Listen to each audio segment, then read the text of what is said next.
Olá, este é o Conexão. Seja muito bem-vindo e muito bem-vinda. Você sabia que a andropausa atinge cerca de 30% dos homens que têm entre 40 e 55 anos? Isso são dados da Sociedade Brasileira de Urologia. Você conhece quais são os sintomas? Acha mesmo que é o mesmo que a menopausa? Nós vamos tirar algumas dessas e outras dúvidas com o Ricardo Oliveira, que é endocrinologista da Sociedade Brasileira de Endocrinologia e Metabologia, e com Carlos Mota, que é psicanalista da Sociedade Brasileira de Psicanálise aqui pelo Rio de Janeiro. Gente, muito obrigada pela participação de vocês. Eu estou bastante contente com essa conversa, porque a gente fala muito sobre a saúde da mulher, né? Inspira muitos cuidados, assim como a saúde do homem, mas normalmente a gente fala muito sobre a mulher, talvez porque eu seja mulher também, né? Mas é legal a gente poder falar sobre a saúde do homem e sobre essa questão que envolve muito a masculinidade, né? E eu gostaria de começar conversando, doutor Ricardo, falando sobre essa questão da andropausa, esse nome, e porque há um movimento aí falando até em relação a esse nome estar caindo em desuso. É verdade, já há alguns anos que esse termo vem sendo substituído pelo termo de disfunção androgênica do envelhecimento masculino. É longo o nome, né? Pra Pois gente decorar. Mas tem uma sigla que facilita, DAEM. DAEM. Então, na realidade, diferente do que acontece com a mulher, onde existe uma redução abrupta da função sexual, hormonal, digamos assim, por volta dos 50 anos, no homem isso não acontece. Esse declínio se dá de modo gradual ao longo dos anos e também não acomete a totalidade dos homens. Então, existe uma diferença bastante grande entre os sexos em relação a essa questão. A gente já até fez essa comparação com a menopausa. A gente pode fazer essa comparação mesmo? Já começou a falar que já tem essa diferença aí, que não existe uma pausa, né?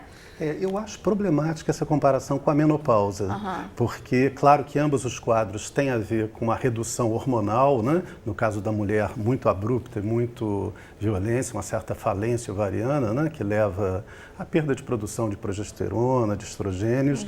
E no caso do homem, a andropausa estaria associada também a uma redução mais crítica nos níveis de testosterona.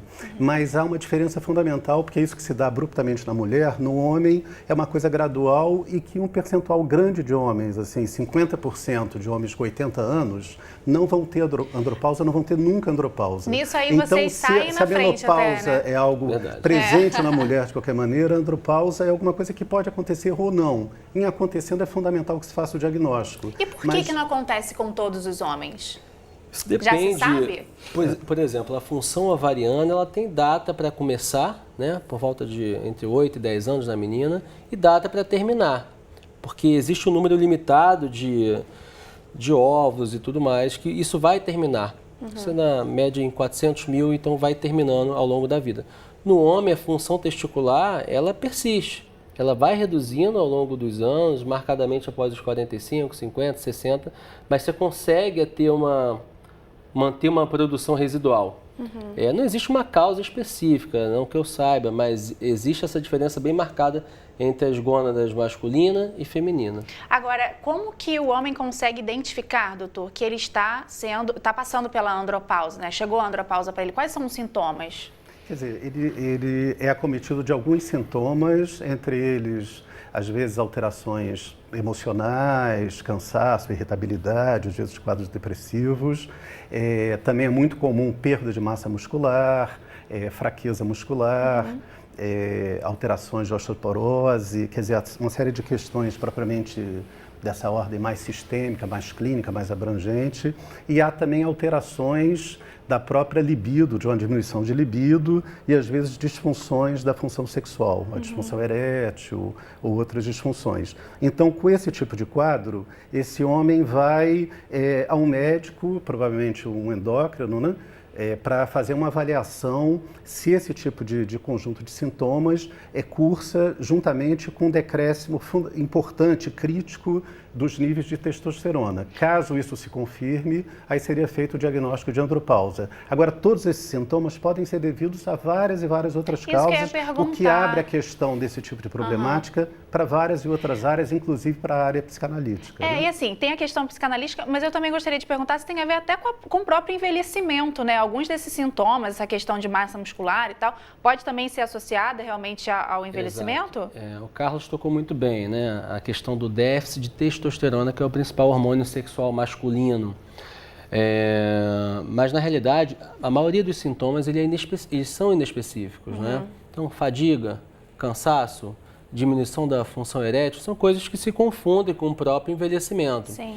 Então, muitas vezes, o paciente não procura diretamente o endocrinologista, então pode ir inicialmente no psicanalista ou outras especialidades, no ortopedista, no próprio geriatra. Então, muitas vezes isso não fica bem marcado. Então, é importante que médicos e profissionais de saúde saibam, tenham conhecimento dessa entidade clínica, para que diante da suspeita clínica, através dos sintomas, porque o paciente não vai trazer esse diagnóstico. Eu estou com suspeita de andropausa, não é assim que funciona. Ele vai jogar uma série de sintomas inespecíficos, redução de libido, perda de força muscular, redução de massa muscular, sintomas depressivos. E aí, com esses dados, é importante que o profissional da área de saúde avente essa possibilidade.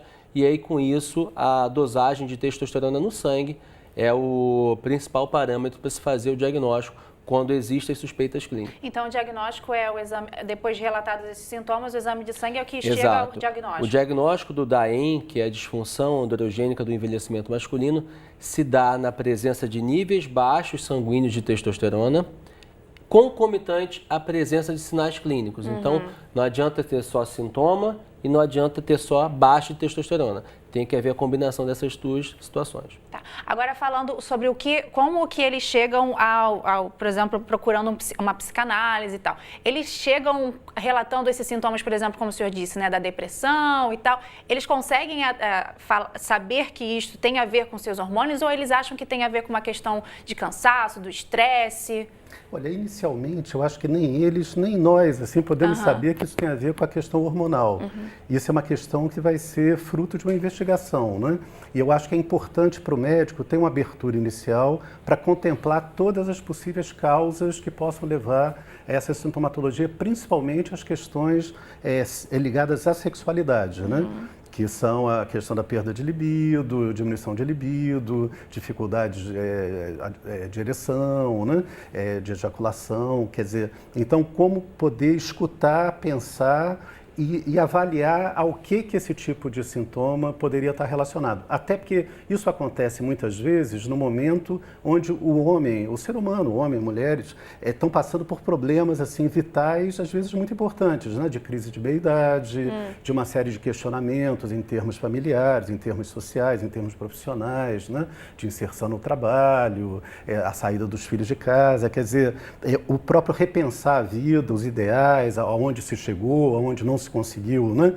Chegar, que tipo de planejamento você vai fazer para o futuro. Quer dizer, é um momento assim de uma certa crise vital, não é? Que pode gerar uma série de manifestações, inclusive sexuais, de impotência, de dificuldades sexuais ou essas outras manifestações psíquicas. E, doutor Ricardo, os homens procuram o médico? Eles dizem, olha, realmente eu estou tendo, por exemplo, impotência sexual. Ele consegue chegar e falar isso numa boa? Olha, procuram, mas não na sua totalidade. Não. Então, tem pacientes que vêm ao médico justamente para isso. Doutor, eu estou com diminuição da ereção. Doutor, eu estou com diminuição do desejo sexual.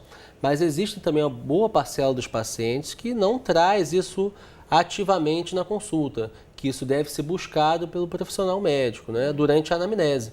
Porque muitas vezes fala-se de dor no joelho, de dor no peito, de várias questões orgânicas e esquece de aventar, de indagar sobre a questão da esfera sexual, que é tão importante quanto todas as outras. Porque, assim, entre as mulheres existem ainda muitas que têm essa questão do tabu, de falar de sexualidade. Por isso que eu estou perguntando, em relação aos homens, os senhores percebem isso nos consultórios também? Existe ainda tabu? Existe a questão do machismo? Existe tabu, mas eu acho que isso tem melhorado. O Carlos pode comentar também sobre isso. Hoje, essa questão da sexualidade vem sido trazido mais à tona, os pacientes falam de modo mais ativo sobre isso, mas não em sua totalidade. Então, o médico tem que estar atento a isso.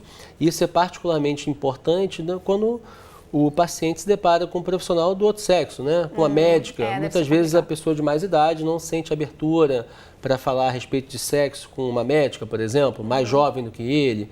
Mas isso são tabus que devem ser quebrados e a gente trabalhar isso. Com certeza. A questão do tabu, o senhor percebe?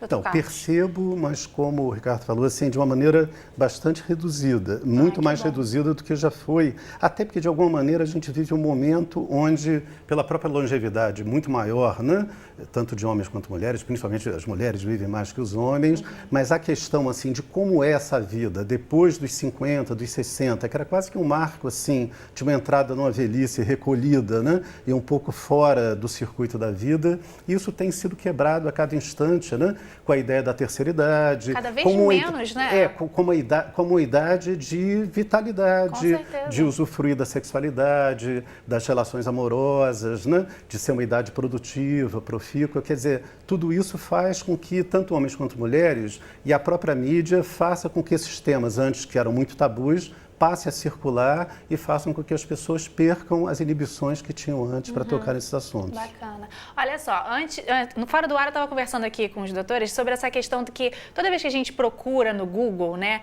assuntos relacionados exclusivamente às mulheres, a gente encontra diversos relatos na internet, grupos de apoio, youtubers, mas para falar de assuntos relacionados exclusivamente aos homens, este número de manifestações na rede é bem menor, mas eles existem. A gente encontrou e vai mostrar para vocês agora um trecho do vídeo publicado pelo Dr. João Borzino, que é um terapeuta sexual que tem um canal no YouTube. E nesse vídeo ele fala de algumas das causas para a queda da libido masculina. Vamos assistir. Vamos lembrar também que existem drogas e medicamentos que alteram, que diminuem a libido, né? Das drogas ilícitas, vamos lembrar que todas diminuem a libido. Cocaína, heroína, LSD, maconha, álcool, essas bolinhas aí, anfetaminas, êxtase, MD, tudo isso leva à diminuição de libido, seja no uso agudo, ou seja, dias depois o indivíduo está com a ressaca daquilo, ele diminui a libido dele, ou pelo uso crônico, ele nunca tem libido, ele nunca manifesta. Aí a gente viu o canal do Dr. João tem um montão de vídeo, um montão de assunto e muitos comentários masculinos. O que vocês acham, Dr. Carlos? Você acha que esse tipo de espaço é um espaço importante também para falar? Porque enquanto mulher, poder entrar na internet e ver um montão de mulheres falando sobre questões que talvez passem comigo, me dá um certo conforto, me ajuda, me dá informação. Você acha importante esses espaços? Eu acho esses espaços fundamentais, quer dizer, são muito... Tem sites, canais e uma série de referências que a gente pode ter que são muito importantes, que esclarecem, que tiram a sensação da pessoa estar sozinha num certo barco, né? Ela vê que aquilo acomete outras pessoas, que é normal a pessoa poder passar por certas crises e questões do decorrer da vida, né? E principalmente do processo de envelhecimento. E isso traz uma certa saída de uma certa... um conforto, uma saída de um certo recolhimento. Agora, ao mesmo tempo, tem muitas coisas no YouTube que são muito também questionáveis, né? YouTube, internet e tal, quer dizer, informações às vezes precárias, né? Então a gente tem que fazer sempre um rastreamento, uma garimpagem para ver aquilo que realmente vale a pena. Tem que ser inteligente, mas, no geral, é uma troca de informações que facilita muito a vida das pessoas. Sim. Não sei o que o Ricardo acha quanto a isso. Concordo inteiramente, né? E a gente está vivenciando a era das fake news, né? Então não é tudo que a gente lê que pode acreditar. Mas eu tento utilizar essas mídias e essas informações ao meu lado. Então eu oriento o paciente, olha, procura o site Sociedade Brasileira de Endocrinologia, lê a respeito, se eduque a respeito, porque a informação ela é amplamente disponível. Então acho que a gente tem que utilizar e talvez guiar o paciente aonde ele procurar. Porque o Google é o mundo, né? É um mundo, é verdade. Tem muita coisa boa e muita coisa também que não vai fazer bem para você, né? Agora a gente já viu um trechinho de um dos vídeos do Dr. João, mas vamos conversar agora com ele. Felizmente ele pode arranjar um tempinho para conversar com a gente. Olá, Dr. João, o senhor me escuta bem? Escuto bem, aqui está tudo perfeito, querida. É um prazer estar aqui com vocês todos. Ai, que ótimo. Muito obrigada por nos atender nesse momento. Eu queria começar, na verdade, sabendo um pouco mais sobre você. Por que você decidiu ir para o YouTube? Querida, eu decidi para o YouTube porque, acompanhando as tendências atuais, de uma forma de ter mais... do indivíduo que tem a dúvida ter mais acesso. Porque o indivíduo que tem um problema sexual, problema de sexualidade, até um problema de saúde mental, etc e tal, ele não sai comentando e perguntando para os outros. Então fica difícil, ele não encontra orientação. E a gente percebeu, né, eu percebi, que a busca lá na madrugada, né, no Google, etc., por informação, era algo que estava explodindo, porque ele encontra no computador e na internet a proteção que ele tem de se sentir, como se diz? Anônimo, talvez? Exatamente, se sentir anônimo, dele não se sentir invadido e nem estar se expondo, né? Porque até mesmo para chegar numa farmácia para pedir um Viagra, né? Você está entrando, né, ali para pedir um sildenafil, qualquer comprimido, você está dando as caras, né? É muito complicado. E a gente sabe Doutor João, você fala para todo mundo, né, homens e mulheres, mas o seu foco são os homens, né? O senhor acredita que faltavam pessoas realmente na internet com esse conhecimento aí, como você tem, dos consultórios, levar esse tipo de conhecimento também para a internet? Porque conforme a gente conversou aqui, tem muita informação também que acaba não ajudando, né? Sim. Isso até indigna um pouco, para falar bem sinceramente. Como os colegas já estavam introduzindo isso, a medicina sexual ela é bastante negligenciada dentro do próprio meio médico. É algo que anda muito pouco, evolui muito mal aqui no Brasil e teve uma escola meio difícil, tem uma escola meio difícil ainda. Então, assim, você vê crescer a informação de má qualidade, sem referência, como eles estavam falando, sem embasamento científico, sem nada. Então, a gente tenta trazer, né, o que eu tento trazer é um pouco mais de luz para esse pessoal que está aí procurando e está ouvindo gente vendendo uma medicina sexual bastante corrompida. Entendi. Né? E doutor, o que mais que chega assim de dúvida para o senhor ali? Eu vi que tem muitos comentários nos seus vídeos, tem muitos comentários de meninos, homens e meninos, né? O que mais chega? Quais são as principais questões? Por incrível que pareça, as principais questões que chegam para mim são questões referentes a como engravidar, como impedir a gravidez, como evitar a gravidez, muitas vezes como conseguir a gravidez, como se usa um preservativo, se o preservativo...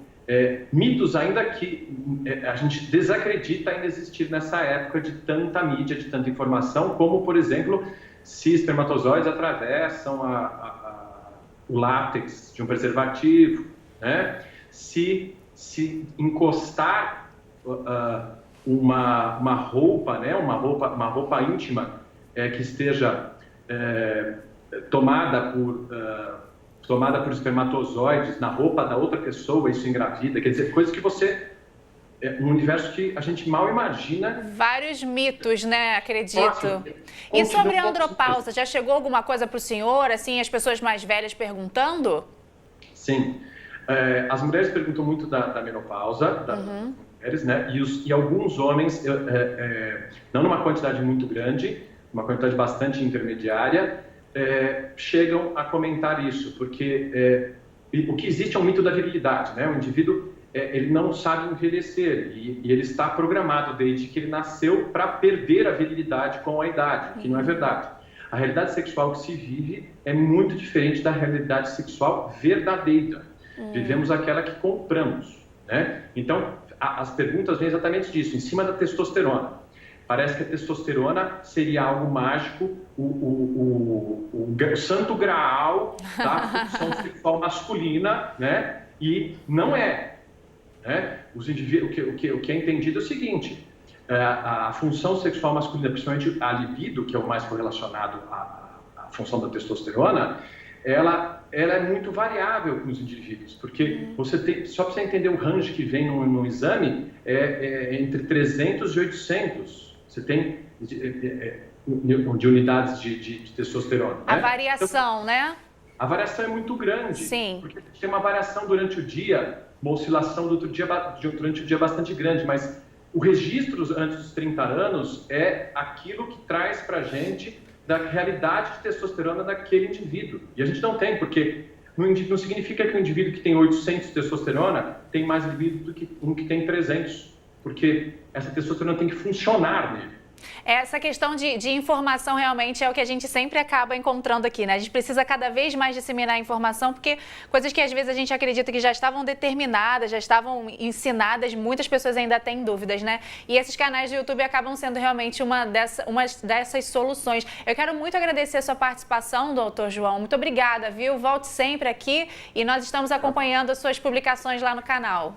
Muito obrigado, espero que acompanhe sim. Eu agradeço a todos. Um abraço. Um abraço. Essa questão que ele trouxe, eu gostaria de falar um pouco, essa questão do envelhecimento.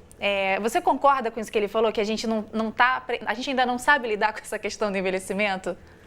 Olha, eu acho que é uma das grandes questões humanas, né? E que atualmente eu acho que se divide em duas questões. Uma capacidade que a gente tem que ter de aceitar as mudanças e as limitações, né? Que o próprio processo de envelhecimento vai trazendo e, simultaneamente, isso está cada vez mais presente, de como as pessoas procurarem recursos para se manterem o mais saudáveis possíveis dentro desse processo, né? Tem que aprender a viver, né? De ter que aprender a viver e de ter que poder apostar que essa idade que já foi a senescência, já foi chamada com vários termos muito pejorativos, hoje em dia é trazida de uma outra maneira, né? Como uma terceira idade, como um momento de vida, também de vida propriamente, né? Possa ser vivida de uma maneira mais satisfatória. Agora, em relação ao que ele falou, eu acho fundamental, assim, pensar essa questão da libido, até à luz da questão da andropausa, para a gente não fazer ou não cair numa certa tentação que pode levar até uma coisa um pouco aditiva, né? A gente vive numa sociedade aditiva, que as pessoas procuram o tempo todo, né? Vícios e coisas para melhorarem suas performances, a gente não cair numa relação muito estreita que não é verdadeira entre hormônio, nível de testosterona, quando eles estão normais, dentro das faixas normais, e capacidade e desejo sexual. Porque o desejo sexual depende, claro, dessa base hormonal, de bases orgânicas, mas depende de muitos outros fatores, inclusive fatores psicológicos, fatores da relação humana, da relação com o outro. E é perigoso realmente essa questão do remédio, do remédio, né? Como ele falou. Do Viagra, a testosterona, né? Acabar virando uma grande... um santo grau, como ele falou. Agora vamos falar dos tratamentos. A gente já está entrando no final do nosso programa. Qual que é o tratamento que é recomendado para o caso de andropausa? Essa questão da EM, disfunção androgênica do envelhecimento masculino. Qual é o tratamento da AEM? Vamos da lá. EM. Da EM, deficiência androgênica do envelhecimento masculino. Isso envolve a reposição de testosterona. Mas é importante relatar que existem duas grandes correntes, uma favorável e outra contrária. Então, ainda assim, ainda que haja os sintomas e haja deficiência comprovada, existe uma corrente que acredita que, de fato, a reposição vai trazer inúmeros benefícios e o benefício supera os riscos, né? Mas existe uma outra corrente também que talvez os riscos inerentes a essa terapia acabe sendo superior aos benefícios. Então, benefício você tem melhora de vitalidade, você tem melhora da função sexual. Quando a gente fala função sexual, existem vários domínios, 8 domínios. Então, a maioria desses domínios pode ser melhorado com a reposição de testosterona. Entretanto, a reposição de testosterona pode provocar um discreto aumento de pressão arterial, um discreto aumento do LDL, que é o colesterol ruim. Então, isso deve ser, de fato, uma balança de prós e contras e deve ser definida em conjunto pelo médico e o paciente. Então, ainda que haja essa síndrome, a reposição deve ser bem discutida e isso não é consensual. Também existe controvérsia acerca disso. A gente está mostrando agora os sites, vamos terminar o nosso programa com essas dicas. Além das informações que você recebeu aqui, dá para pegar mais informações no site endocrino.org.br, que é o da Sociedade Brasileira de Endocrinologia e Metabologia. E também temos informações no site da Sociedade Brasileira de Psicanálise. Olha lá, SBPRJ, essa é pelo Rio de Janeiro, você pode encontrar em vários lugares do Brasil. Procure por Sociedade Brasileira, essa é do Rio, sbprj.org.br. Mais informações, busque informações no lugar certo, né? Exato. E não fique aí sem saber das coisas não, viu? Procura aqui no Futura, procura aí no site, ouçam os doutores. O negócio é se informar mesmo. Eu quero muito agradecer a participação de vocês, bate-papo muito legal, voltem sempre, viu? Muito obrigado. A você de casa, muito obrigada pela sua companhia, pela sua participação. Se você quiser rever esta ou outras entrevistas, é só acessar o futuraplay.org. Um beijo e até a próxima!